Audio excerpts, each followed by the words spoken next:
Halo semuanya, selamat datang di segmen analisa. Salah satu bagian yang paling ngebuat netizen sangat terharu adalah pada saat melihat Novi keluar dari ruang mediasi tersebut, itu dengan dia menangis. Dia kelihatan banget ya pada saat di beberapa momen di dalam ruangan mediasi tersebut, dia berusaha menahan kayak tangisan. Kita kan tahu ya kalau perempuan itu lagi menahan tangis itu kan ya, nggak cuma perempuan lah, laki-laki pun juga sama lah. Pada saat dia mau menahan menangis atau ngerasa tertekan, itu kelihatan banget Novi. Makanya nggak heran, kan dia juga, Novi membuat siaran langsung lewat akun TikToknya. Mungkin dia kelupaan, karena ada bagian tidak ada wajahnya Novi, tetapi terdengar suara tangisannya. Ini adalah detik-detik pada saat Novi itu selesai keluar walk out dari ruangan mediasi tersebut. Coba kita simak cuplikannya berikut ini teman-teman.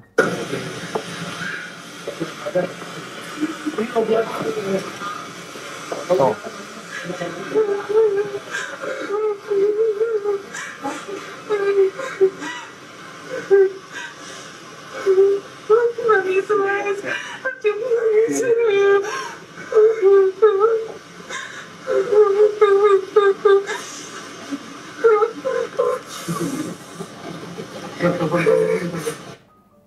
Ya, Novi cuma bilang aku nangis mas gitu ya.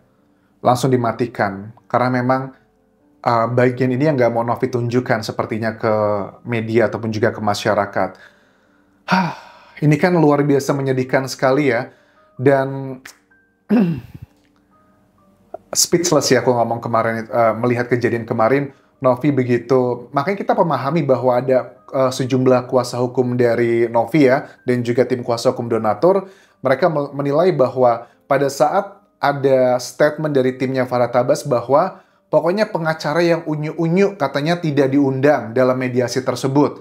Pokoknya yang diundang itu kan kalau Farhad bilang hanya 3 kuasa hukum yang bersama Brian tersebut. Ya berarti kalau aku lihat kemarin ada Brian-nya, ada siapa lagi, Gary, mungkin ada 1 atau 2 tim yang lain. Artinya sedikit lah dalam hitungan jari mungkin timnya Novi yang hadir dalam acara tersebut. Mayoritas yang hadir adalah dari timnya Agus di sana. Bahkan aku lihat juga Wawa, kan Wawa juga pada saat mediasi kemarin aku lihat di TikToknya, Wawa juga siaran langsung kan Wak ya. Walaupun di siaran langsungnya Wawa itu banyak kata-kata yang unik-unik dari para netizen lah. Kata-katanya tidak perlu aku sebutkan, kalian sudah bisa menduga itu ke arah mana ya. Kemudian Wawa pun juga selalu live beberapa kali pada saat terjadinya mediasi tersebut, dan Wawa selalu berada di sebelahnya Farhad Abbas. Ini kayaknya Farhad Abbas ini menjadi energi yang kuat sekali buat timnya Agus. Salah satu statement terbaru dari tim kuasa hukum donatur dikatakan di sini bahwa hari Kamis nanti tanggal 28 November 2024 akan mendaftarkan gugatan ke Pengadilan Negeri Jakarta Pusat untuk gugatan perdata terkait dengan uang donasi tersebut. Ini adalah statement jawaban dari timnya Agus, Farhad Abbas, yang mengatakan begini, kamu itu tim yayasan tuh nggak bisa ngambil uangnya Agus semena-mena begitu aja. Yang bisa merubah keputusan tersebut bukan miliknya Agus, hanyalah dari pengadilan katanya. Nah akhirnya dijawab dengan tim kuasa hukum donatur dengan mengajukan mendaftarkan gugatan pada hari Kamis nanti. Prinsipnya dikatakan di sini bahwa uang tersebut bukanlah milik Agus, bukanlah milik Novi, Densu, atau yayasan, tapi adalah milik donatur. Niat awalnya, menurut mereka, ini kan dipakai untuk pengobatannya Agus ya. Itu adalah yang pertama. Jadi kalau dipakai buat sekarang-sekarang ini udah tidak relevan lagi teman-teman.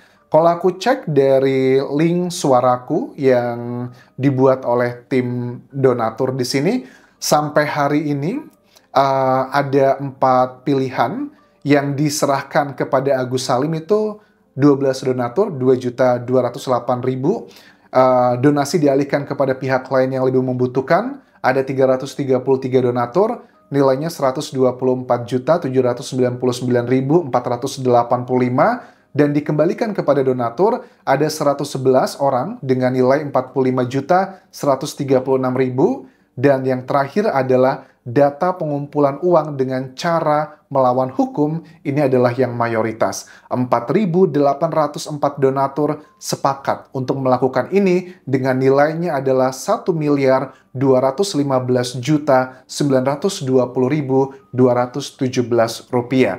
Dengan dasar inilah makanya kuasa hukum donatur akan mengajukan gugatan ke Pengadilan Negeri Jakarta Pusat hari Kamis nanti.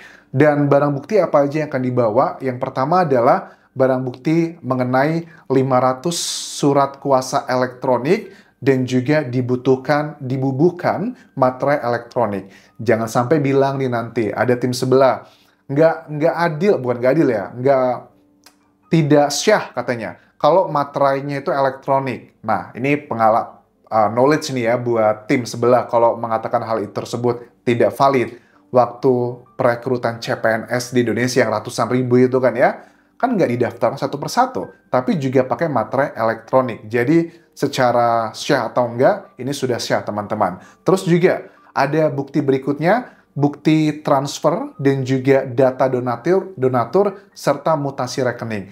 Bukti transfer ini adalah bukti transfer dari para donatur yang tanda tangan. Jadi orang yang tidak mendonasikan kemudian dia memvoting itu akan terfilter di sini. Makanya aku nilai kalau aku lihat dari data ini kan ada 233 donatur data yang tidak valid. Menurut aku data tidak valid ini kemungkinan besar sebagian besar bukan karena mereka adalah tidak menyumbang, tetapi karena mereka mentransfer ke rekeningnya Agus dengan berbagai macam metode transfer. Ada yang menggunakan pulsa, ada yang menggunakan aplikasi Dana, ada yang menggunakan transfer dari luar negeri. Jadi tidak terdeteksi karena dalam surat kuasa elektronik tersebut yang diupload adalah bukti transfer dan juga bukti nomor rekening. Kadang kan tidak match antara dua hal tersebut karena tidak semua orang mentransfer antara rekening ke rekening. Itu adalah poinnya. Terus juga data donatur ini adalah KTP teman-teman. KTP dari para donatur kan juga harus dilampirkan dalam surat elektronik tersebut yang telah dikumpulkan. Itu nanti akan di print out semua. Mutasi rekening, ini mutasi rekeningnya siapa? Ini adalah mutasi rekeningnya Agus. Ini sebagai barang bukti bahwa Agus itu telah dugaannya melakukan penyelewengan dalam menggunakan dana tersebut. Kalau Agus selama ini mengatakan, itu uang sudah milik saya, katanya nggak boleh ada orang lagi ngambil dan sebagainya. Dengan alasan, uang yang ditransfer ke rekening saya, itu sudah menjadi milik saya secara hukum. Tapi kan cara mendapatkannya bagaimana? Kan hukum itu nggak cuma sekedar 1 tambah 1 sama dengan 2. Ada bagian yang kualitatif, harus ada penjelasannya. Bagaimana ceritanya Agus, kamu mendapatkan uang tersebut. Samalah kayak pasal TPPU kan ya, kayak yang pencucian uang gitu. Lo kan uang yang sudah ditransfer ke saya, itu kan sudah jadi milik saya dong. Nggak peduli uang tersebut hasil korupsi, hasil malak, hasil apa kan nggak peduli. Itu kalau ngomongin masalah yang kuantitatif. Pokoknya yang udah masuk ke rekeningku adalah milikku, itu sangat lemah sekali. Karena ada asal muasal, uangnya dari mana. Kalau itu Agus ngeyel dan kuasa hukumnya kekeh, enggak itu uangnya Agus, nggak mungkin. Hakim juga punya logika, punya penilaian secara kualitatif. Kemudian, dalam persidangan nanti, apakah ada mediasi? Pasti ada. Karena di tahapan pertama itu, menurut kuasa hukum donatur, akan diawali dengan mediasi terlebih dulu di persidangan tersebut antara timnya Agus dan juga tim dari Yayasannya Novi. Kalau di mediasi tersebut tidak terjadi kesepakatan lagi, baru nanti akan lanjut ke bagian persidangan, di mana hakim yang akan memutuskan pada akhirnya uang 1,5 miliar tersebut akan diberikan ke Agus ataukah sesuai dengan keinginan para donatur. Kalau aku tangkap di sini, para donatur itu mayoritas pengennya adalah terserah deh, uangnya mau dipakai buat apa aja. Mau buat orang lain, mau buat dinas sosial atau kementerian sosial, atau bahkan mungkin buat Novi gitu ya. Pokoknya nggak peduli. Yang penting jangan diberikan untuk Agus. Aku tangkap trennya adalah seperti itu karena ada banyak kayak kekesalan gitu ya dengan sikapnya Agus. Di kata-kata memang Agus selalu mengatakan hal-hal yang baik, mohon maaf, tolong dibantu, Agus ini orang sakit, Agus bukan orang jahat. Tetapi faktanya, actionnya, ada banyak hal yang sangat ngebuat netizen tuh kecewa dengan perilakunya Agus di sini. Terus Kami kasihan, kata kuasa hukumnya Novi. Waktu ngelihat Novi di mediasi tersebut, wajahnya terlihat tertekan dan takut. Orang-orang di sebelahnya nggak bisa ngeberikan rasa nyaman buat Novi. Mulai sekarang, kata salah satu kuasa hukum bilang, saya aktifkan mode tempur untuk saya untuk ngelawan tim Agus. Ini adalah bagian yang memang nggak bisa dipungkiri, memang sudah seharusnya dilakukan. Karena kalau tim dari Novi ini terus dengan mengedepankan kayak mediasi mulu, ya pasti bakal diakal-akalin. Karena kan mereka juga tahu, ya dengan pasal yang dibuat aja, yang terkesannya adalah kayak 7 turunan harus tanggung jawab sama Agus, kan konyol itu ya. Poin-poinnya itu yang ngebuat aku, kok dari tim kuasa hukumnya Agus, terutama yang Brian, yang justru malah dia kelihatan sangat kecewa dengan Novi, kenapa tidak sepakat dengan hal tersebut. Ya, poin tersebut aja sudah sangat memberatkan, dan itu baru secara superficial, belum ditambah dengan data-data lain. Kalau nanti Novi berbicara di publik, kenapa dia akhirnya walk out, aku yakin alasannya bukan cuma satu itu aja. Pasti ada rentetan-rentetan lainnya yang belum tersampaikan ke publik, terlepas dari perlakuannya, terutama Farhad Abbas ya, ke Novi, dengan cara timnya ditunjuk-tunjuk, dengan cara ngomongnya itu tinggi, intimidatif, itu kan nggak pantas ya. Kalau coba seandainya Farhad waktu itu ngomong dengan nada tinggi dan terkesan intimidatif di hadapannya Densu pada saat dia mendatangi rumahnya, mungkin ceritanya akan berbeda begitu. Tapi yang dibegitukan tuh adalah Novi gitu loh, seorang perempuan. Dan dia juga sendirian gitu loh, dalam tanda kutip, nggak sendirian sih ya, paling nggak sebanyak timnya Agus gitu. Kok tega gitu, dan Agus atau mungkin orang-orang di sekitarnya Farhad Abbas, kenapa tidak mengingatkan? Makanya ya ada banyak juga nih yang mengkritik para moderatornya, kenapa tidak mengingatkan, kok jangan ditunjuk-tunjuk, jangan ditekan-tekan seperti itu, agar lebih fair. Ya aku paham ya, buat moderatornya karena kan dia undangannya dari pemilik rumah, which is adalah timnya Farhad. Bukan cuman dia gitu loh. Kayaknya walaupun moderator sudah berusaha menghalangi, kayaknya bakal nggak bisa menghalangi si Farhad. Karena kan Farhad ada kata-kata waktu moderatornya itu lagi terima telepon ya, buat Densu lagi ngomong, Farhad aja berdiri, teriak-teriak, nunjuk-nunjuk, udah matiin aja, kalau nggak dimatiin saya bubarin ini semua. Moderator pun juga nggak punya kekuatan sampai selevel itu.